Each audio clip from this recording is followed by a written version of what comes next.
Hello नमस्कार, मी अश्विनी स्वागत करते तुमचं माझ्या यूट्यूब चॅनलमध्ये. आणि आता आम्ही चाललो आहे तुळजाभवानी देवीच्या दर्शनाला.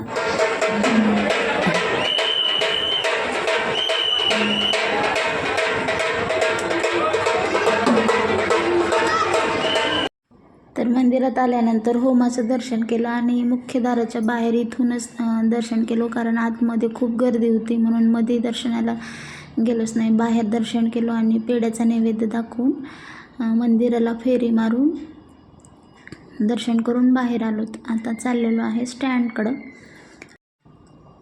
तर येरमाळ्याच्या देवीला पण जायचं आहे, कारण तिथं पालखी आहे. आणि हे आता आलो आहे आम्ही स्टँडवर, बसमध्ये बसलो आहे. आणि हे दोघं पुढं बसलेले आहेत आणि मी पाठीमागे बसले होते. तर इथून अंदाज 2 ते 2.5 तास लागतात जायला. तर चाललेलो आहे आम्ही. आणि इथं एका हॉटेलमध्ये थांबून नाश्ता केला आणि आता दर्शनाला पुढे जायचं आहे.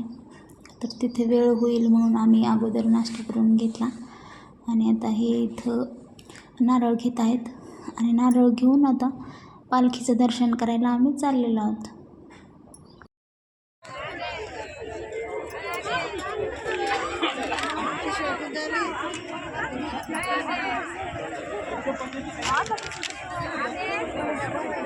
तर पौर्णिमेच्या वेळेस भरपूर गर्दी असते म्हणून आम्ही थोडं उशिरा यावं असं विचार केला, पण उशिरा येऊनसुद्धा इतकी गर्दी होती आजसुद्धा. तर इथं मी पालखीचं दर्शन केले आणि आता चाललेलो आहे आम्ही आता घरी.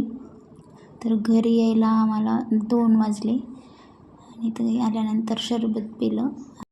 आणि हा व्हिडिओचा एंड मी इथंच करते. बाय.